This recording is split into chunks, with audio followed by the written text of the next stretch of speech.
everyone to the channel. Please like, subscribe, and hit the bell for new video notifications. Hey everyone, how you doing? Hey everybody. Hey, I'm Casey Chapman, and this is my husband Tracy Chapman, who is the author and writer of the Misfits. Yeah.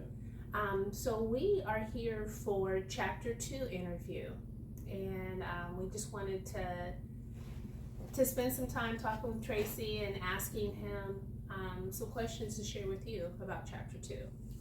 So let's go ahead and get into it. Yeah, so Chapter 2 was another short one. It was short and very climactic. It was a good read. So one thing that I noticed is the hum is still present, and others during this portion of Chapter 2 are beginning to hear it, and people are starting to go into what you call a dreamlike state. What does that mean? How did you come up with the dream table and all of that? I said before, God has ordained this book, and He gave me a lot of this stuff. And as I'm reading or typing it out myself, He began to explore and explain a lot of the things that you're seeing now, that you're having the privilege to read, because I didn't know what was going on. So He had to show me what was going on. And oftentimes in the Bible, if you go and begin to read, God dealt with people in visions and in dreams. Mm-hmm. And the whole book of Revelation is a vision that God gave. And the book of Daniel quotes a lot of the vision that God gave that prophet as well. So the dream state came from those books. And just the table itself, and you can go back to the upper room where the disciples were sitting at a table, and Jesus often talked about eating and breaking bread with people, and God just began to show me all these revelations of the small, minute things that He had me write in the book. And so as you reading it is how God gave it to me, and so hopefully that little tidbit of insight helps when you read that chapter. Yeah. So another thing that I noticed when I was reading it was, so everyone didn't go into the dreamlike state. So does that mean that the ones who did, they're actually special? Yes, I'm glad you pointed that out, because most people ignore the state. The vast majority of the people didn't investigate the hum and didn't ask questions about the hum. But it was some that not only asked questions, but was so affected by it that they went into a dreamlike state, and they were able to get deeper insight as what's going on, like a deeper, I like to call it even the matrix. How I'm thinking about it is just like you get a view inside the matrix, and those people were the chosen people, right? So the dream state and some of the chosen people are starting to be described in this chapter, and some of the characteristics starting to unfold, and it should start getting you curious about who are these people and where are they coming from. And so those later chapters are going to explain a lot more of that. Yeah. And that takes me to my next question for you. Like, how did you come up with the verbal picture that you painted, of the table? How did you come up with that? Well, God was showing me that is all the way back in the book of Genesis, right? So when God said, let us make man in our image, our is plural, right? And so He was saying that He wanted to create a group of beings that looked like them. Okay. And so he started taking me from that vision of man in the beginning, and it's just a blessing to see how God is unfolding this thing, and to see people of all nations and colors and creeds represented at the table, and different beings that wasn't even described as a human being, but they're all represented at this table. And oftentimes when we start thinking about angels, we tend to think about what the world has presented as angels versus what the Bible said angels were. They were intimidating creatures, right? They were bold and they were strong, and most of them, when the Bible talks about them, they were men. They were of male species, and they were warriors, and some were messengers. And to be gathered amongst this table and to be a human being like we are, like the chosen are, seeing this feet of people at this table that they can't even see the end, it was just amazing how God revealed it to me. And hopefully you guys got this sense as well. So it is safe to say that the council members are angels. Yes. Gotcha. Well, let me ask you this. So what do you want your readers to take away from this chapter?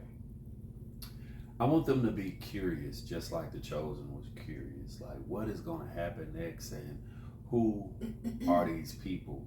What kind of people are chosen people?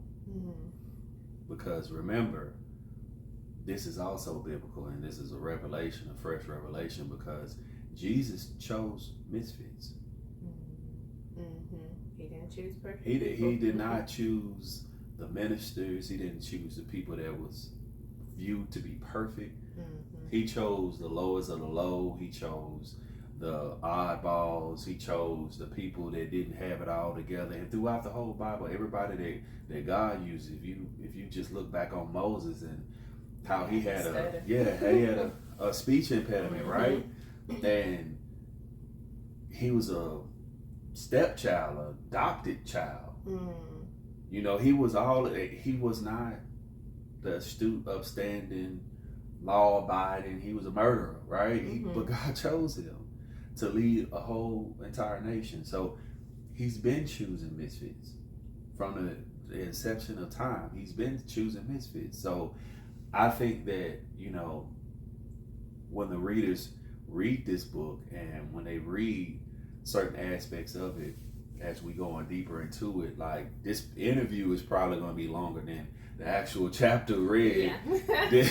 Yeah. But I just wrote it how God gave it to me, and I didn't try to add to it. Trust me, the chapters are going to get way longer and more detailed. But if you skim past the first couple of chapters and don't catch these nuances, then you're doing yourself a disjustice, because God is in the details.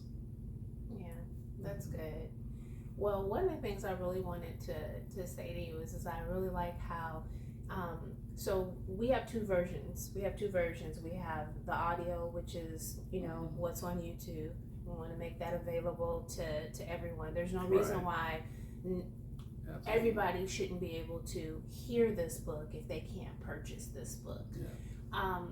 But what I really liked while the audio was going was at the end of the chapter, because it's a quick chapter, but it's a meaty chapter. You actually introduced your first character. You gave a visual representation of that character, which may not be in the hard copy book, but you can actually see that on screen.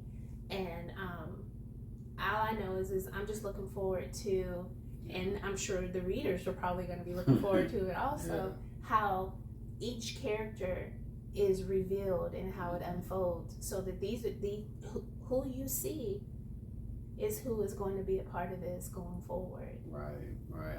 I've been developing these characters slowly. I didn't want to rush the image of how it's going to be when people first see it, because the book, they're all shadows, and that was intentional because I didn't know how I wanted them to be revealed.